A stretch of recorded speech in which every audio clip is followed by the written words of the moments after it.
Iran ಮತ್ತು Israel ನಡುವೆ ಯುದ್ಧ ಆರಂಭ ಆಗಿರ್ತಕ್ಕಂಥ ಹಿನ್ನೆಲೆಯಲ್ಲಿ ಅದರ ಎಫೆಕ್ಟ್ ಏನಂದರೆ ಖ್ಯಾತ ಮೆಣಸಿನಕಾಯಿ ಮಾರುಕಟ್ಟೆ ಇರತಕ್ಕಂಥ ಬ್ಯಾಡಿಗೆಯ ಮೇಲೆ ಬಿದ್ದಿರುವಂಥದ್ದು. ಸದ್ಯ ನೋಡ್ತಾ ಇರ್ಬೋದು ನಾವೊಂದು ಬ್ಯಾಡಿಗೆ ಮೆಣಸಿನಕಾಯಿ ಮಾರುಕಟ್ಟೆಯಲ್ಲಿ ಇರುವಂಥದ್ದು. ಅಂದರೆ ಅಲ್ಲಿ ಒಂದು ಯುದ್ಧ ಆಗ್ತಕ್ಕಂಥ ಹಿನ್ನೆಲೆಯಲ್ಲಿ ಅದರ ಎಫೆಕ್ಟ್ ಈ ಒಂದು ಮಾರುಕಟ್ಟೆಯ ಮೇಲೆ ಬಿದ್ದಿರುವಂಥದ್ದು. ಯಾಕಂದರೆ ಇಲ್ಲಿ ದೇಶದಲ್ಲೇ ಎರಡನೇ ಅತಿ ದೊಡ್ಡ ಮೆಣಸಿನ ಮಾರುಕಟ್ಟೆ ಅಂತೇಳಿ ಈ ಒಂದು ಮೆಣಸಿನಕಾಯಿ ಮಾರುಕಟ್ಟೆಯನ್ನು ಕರೀತಾರೆ. ಆದರೆ ರಾಜ್ಯ ಮತ್ತು ದೇಶದ ವಿವಿಧ ಭಾಗಗಳಿಂದ ಏನಂದರೆ ರೈತರು ಮೆಣಸಿನಕಾಯಿಯನ್ನು ಬೆಳೆದು ಈ ಒಂದು ಮಾರುಕಟ್ಟೆಗೆ ತೆಗೆದುಕೊಂಡು ಬಂದು ಲಾಭವನ್ನು ಪಡೆದುಕೊಂಡು ಮಾಡ್ತಾರೆ. ಆದರೆ ಇಲ್ಲಿ ಬರ್ತಕ್ಕಂಥ ಮೆಣಸಿನಕಾಯಿ ದೇಶ ವಿದೇಶಗಳಿಗೆ ಗಲ್ಫ್ ರಾಷ್ಟ್ರಗಳಿಗೆ ಹೋಗ್ತಾ ಇರ್ತಕ್ಕಂಥ ಹಿನ್ನೆಲೆಯಲ್ಲಿ ಯುದ್ಧ ಆರಂಭವಾದಂಥ ಸಂದರ್ಭದಲ್ಲಿ ಅಂದರೆ ಕಳೆದ 10 ದಿನಗಳಿಂದ ಹೊರದೇಶಕ್ಕೆ ಹೋಗ್ತಕ್ಕಂಥ ಎಲ್ಲ ಮೆಣಸಿನಕಾಯಿ ಸಾಕಷ್ಟು ಪ್ರಮಾಣದಲ್ಲಿ ಕಡಿಮೆಯಾಗಿದೆ. ಜೊತೆಗೆ ಇದರ ಎಫೆಕ್ಟ್ ರೈತರಲ್ಲದೆ ದಲ್ಲಾಳಿಗಳು ಪ್ರತಿಯೊಬ್ಬರ ಮೇಲೂ ಕೂಡ ಇದರ ಎಫೆಕ್ಟ್ ಬಿದ್ದಿರುವಂಥದ್ದು. ರಾಜ್ಯದ ವಿವಿಧ ಮೂಲೆಗಳಿಂದ ಬಂದು ಇಲ್ಲಿನ ಮೆಣಸಿನಕಾಯನ್ನು ದಲ್ಲಾಳಿಗಳಿಗೆ ಕೊಡ್ತಾರೆ. ಆ ಒಂದು ವ್ಯಾಪಾರ ಮಾಡ್ತಕ್ಕಂಥ ಅವರು ಅಂದರೆ ಬೇರೆ ಬೇರೆ ದೇಶಗಳಿಗೆ ಕಳಿಸಿ ಒಂದು ಮೆಡಿಸಿನಿಗೆ ಆಗಿರ್ಬೋದು ಅಥವಾ ಸೌಂದರ್ಯವರ್ಧಕ ವಸ್ತುಗಳಿಗಾಗಿರ್ಬೋದು ಈ ಒಂದು ಮೆಣಸಿನಕಾಯನ್ನು ಯೂಸ್ ಮಾಡ್ತಾರೆ. ಆದರೆ ಯುದ್ಧ ಆರಂಭವಾದಂಥ ಹಿನ್ನೆಲೆಯಲ್ಲಿ ಇದರ ಎಫೆಕ್ಟ್ನಿಂದಾಗಿ ಬಹಳಷ್ಟು ಪ್ರಮಾಣದಲ್ಲಿ ಏನಂದರೆ ಮೆಣಸಿನಕಾಯಿ ಬೇರೆ ದೇಶಕ್ಕೆ ಹೋಗ್ತಕ್ಕಂಥ ಮೆಣಸಿನಕಾಯಿ ರಫ್ತು ಕಡಿಮೆ ಆಗಿರುವಂಥದ್ದು. ಇಲ್ಲಿ ವ್ಯಾಪಾರಸ್ಥರಿದ್ದಾರೆ, ಅವ್ರು ಮಾತನಾಡ್ಸೋಣ.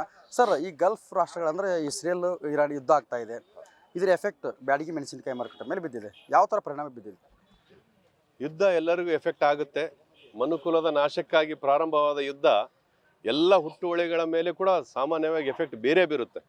ಈ 10 ದಿನಗಳಿಂದ ಈ ಯುದ್ಧ ಏನು ಸ್ಟಾರ್ಟ್ ಆಗಿದೆ ಅಲ್ಲಿಂದ ಇಲ್ಲಿವರೆಗೂ ಬಾಂಬೆಯಿಂದ ಎಮಿರೇಟ್ಸ್ ಆಗಿರ್ಬೋದು, ಇಸ್ರೇಲ್ ಕಂಟ್ರಿ ಆಗಿರ್ಬೋದು, ಇರಾನ್ಗಾಗಿರ್ಬೋದು ಯಾವುದೇ ಥರದ ರಫ್ತು ನಡೀತಾ ಇಲ್ಲ.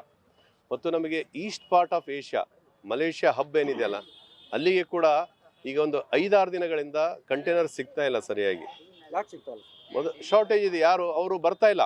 ಯುದ್ಧದ ಎಫೆಕ್ಟ್ನಿಂದಾಗಿ ಮೊದಲು ಫ್ರೀಕ್ವೆಂಟಾಗಿ ಶಿಪ್ಸ್ ಬರ್ತಾ ಇತ್ತು, ಈಗ ಒಂದು 10 ದಿನಗಳಿಂದ ಬರ್ತಾ ಇಲ್ಲ. ನಾಳೆ 14th ರೀಓಪನ್ ಆಗುತ್ತೆ.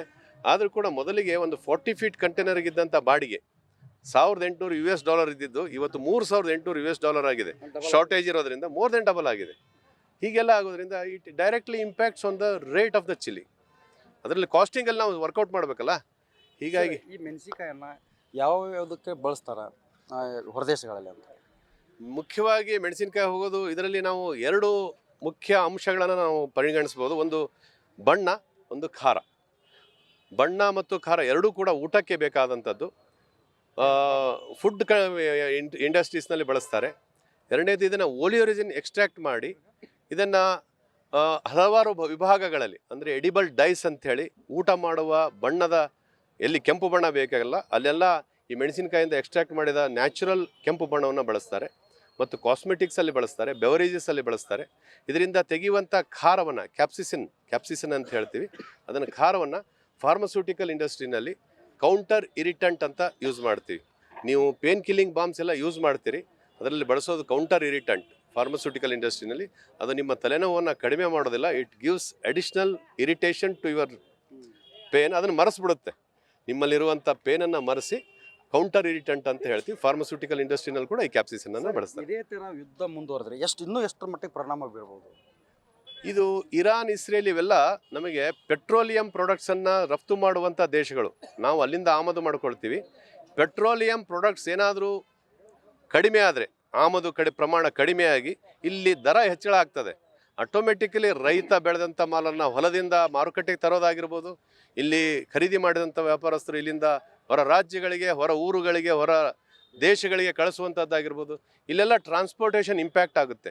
ಒಂದೊಂದು ಸಾರಿ ಟ್ರಾನ್ಸ್ಪೋರ್ಟೇಷನ್ ನಿಂತೇ ಹೋದರೆ, ಈಗ ನೋಡಿರಿ 10 ದಿವಸದಿಂದ ನಮ್ಮ ಚೆನ್ನೈ ರೆಡ್ ಹಿಲ್ಸಲ್ಲಿ ಎಕ್ಸ್ಪೋರ್ಟ್ ಆಗ್ತಾ ಇಲ್ಲ.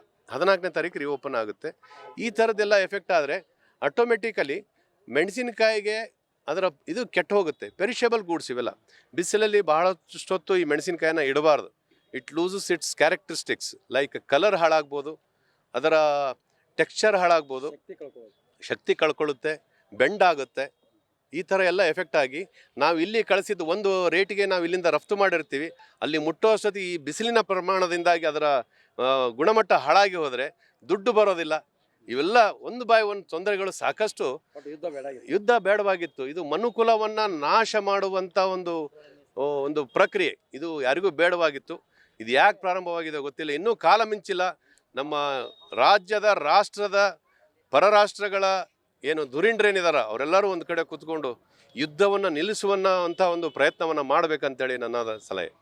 ಇದಿಷ್ಟೇನಾದರೆ ವ್ಯಾಪಾರಸ್ಥರ ಮತ್ತು ಮನುಕುಲವನ್ನು ಹಾಳು ಮಾಡುವಂಥ ಯುದ್ಧ ನಮಗೆ ಬೇಕಾಗಿಲ್ಲ. ಕೇವಲ ಯುದ್ಧ ಎಲ್ಲ ರೀತಿಯಂಥ ಎಫೆಕ್ಟ್ ಕೊಟ್ಟಿರ್ತಕ್ಕಂಥ ಹಿನ್ನೆಲೆಯಲ್ಲಿ ಸಾಕಷ್ಟು ಮುಂದಿನ ದಿನಗಳು ಏನಾದರೂ ಯುದ್ಧ ಮುಂದುವರೆದ್ರೆ ಇನ್ನೂ ಎಫೆಕ್ಟ್ ಹೆಚ್ಚಾಗುತ್ತೆ ಅಂತೇಳಿ ಇಲ್ಲಿರ್ತಕ್ಕಂಥ ವ್ಯಾಪಾರಸ್ಥರು ಹೇಳಿರುವಂಥದ್ದು. ಕ್ಯಾಮರಾಮನ್ ನಿಂಗಪ್ಪ ಜೊತೆ ಶಿವ ಮಡಿವಾಳರ್, ನ್ಯೂಸ್ ಫಸ್ಟ್ ಹಾವೇರಿ.